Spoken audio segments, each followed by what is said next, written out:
So it's March 19th.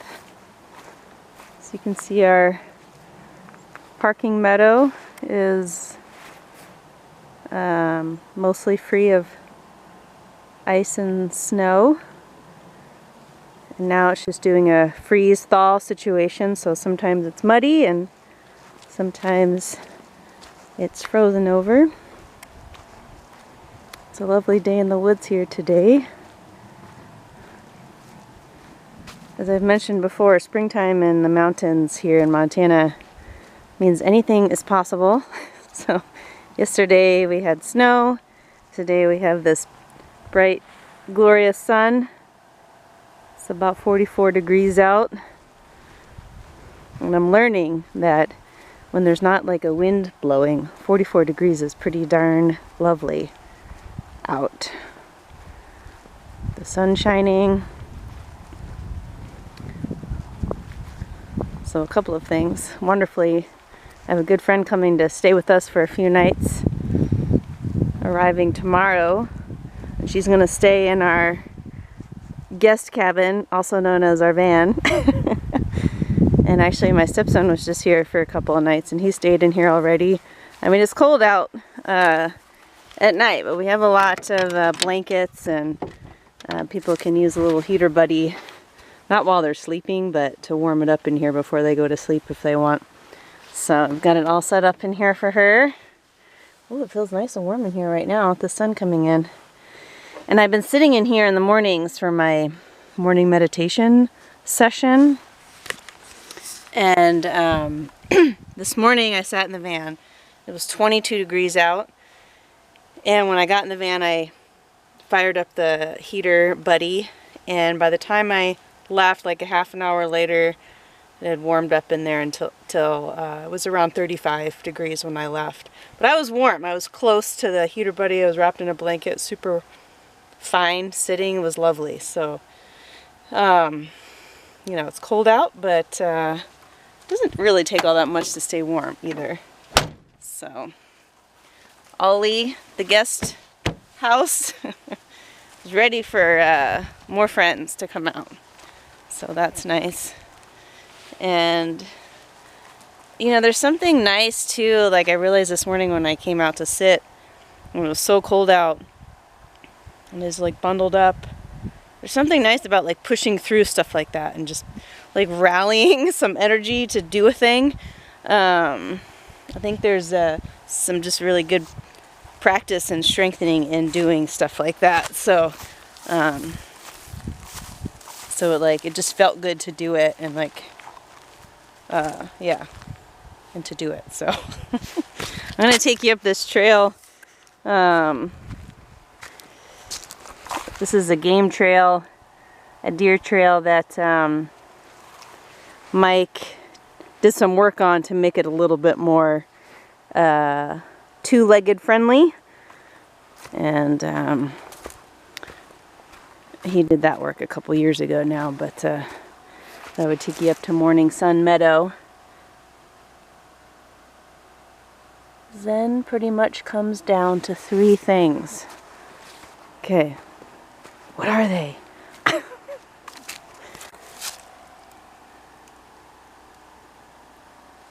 Everything changes.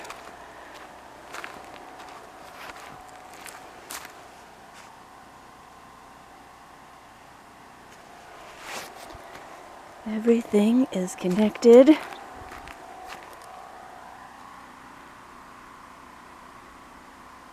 Pay attention. I love that set of lines coming up this trail. I don't know if this little camera will pick it up, but you might be able to hear some machine noise. And that is the sound of a generator running across there yonder. I can see the roof of our newest neighbors. Let's see if I can zoom in this little camera. There's the roof. That is the newest build up here in this canyon. They just started building, gosh, I don't know, late summer, early fall of last year.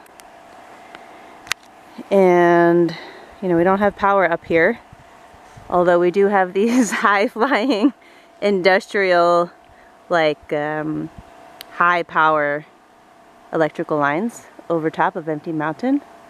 But as I've covered before, ironically and hysterically, we don't have power down here, but we have power overhead. But those are like coastal power lines. They like run coast to coast, super high flying, high voltage situation.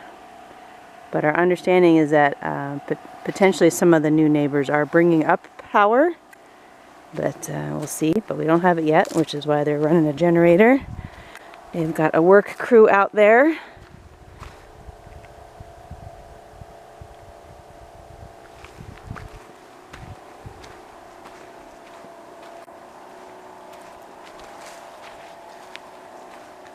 This is the trail up to Morning Sun Meadow, as we call it.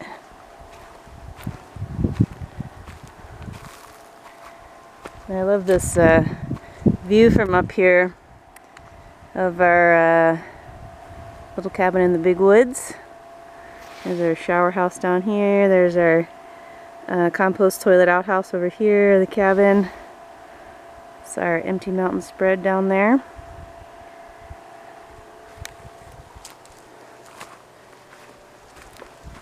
So we've been home a month now, actually a month today. It's amazing how quickly things can change. Just like this was all covered in snow when we got here.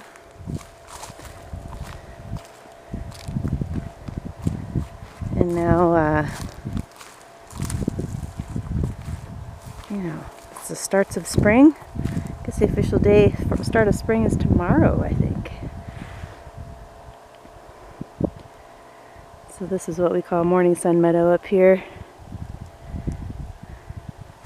We partly took down this sun sail so that it wouldn't rip apart over the winter, but we left it up on 2 trees, as you can see, and it weathered the winter well.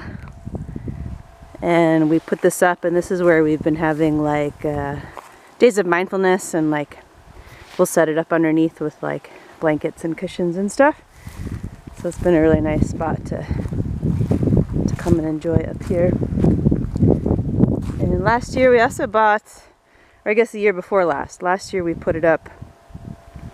We have a really large canvas tarp, not tarp, a tent, canvas tent that we bought off Craigslist.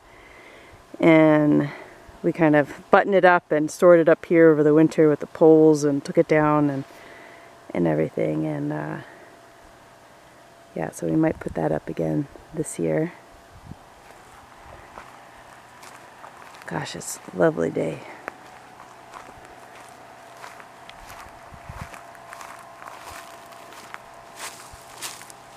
I'm looking forward to gathering more Oregon grape and yarrow when it starts coming up, because I was making tea out of it last year, and I really enjoyed like foraging for those things, and drying them out and making tea was really a lovely activity that I enjoyed. And then you get to enjoy the bounty of it by drinking the tea. It's a win-win. And this is Oregon grape here. So it's pretty hardy. And for making the tea, you use the stem and the root. So it grows really well. It grows, you know, it spreads out, it grows quickly. And we have a lot of it here, which is nice.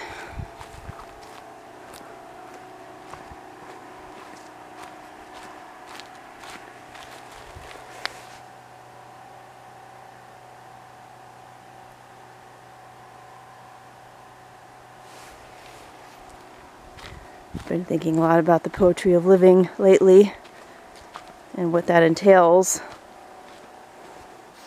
How I have it worked out in short form is that the poetry of living involves, you know, engaging with whatever helps to enhance or enliven our life. There's lots of different ways that can look like. But it's something I have a lot of passion around right now.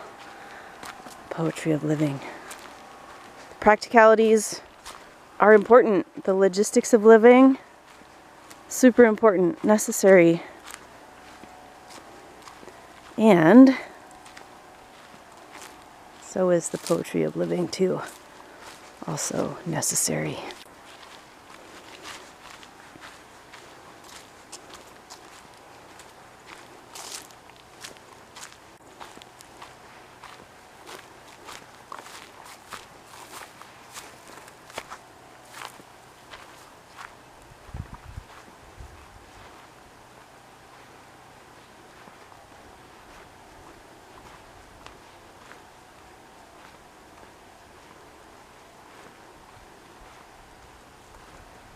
Sometimes when the generator noise kind of gets on my nerves out here with the work crew working, I remind myself that, one, it's way louder for the guys working over there. Holy cow. They like work right next to that noise. And two, it's the sound of lovely other people building their you know, little cabin in the big woods too, so that's pretty great. We also make our fair share of noise over here. There's just a bird up here. Oh, but she flew away, I think. Alright, thanks for tuning in.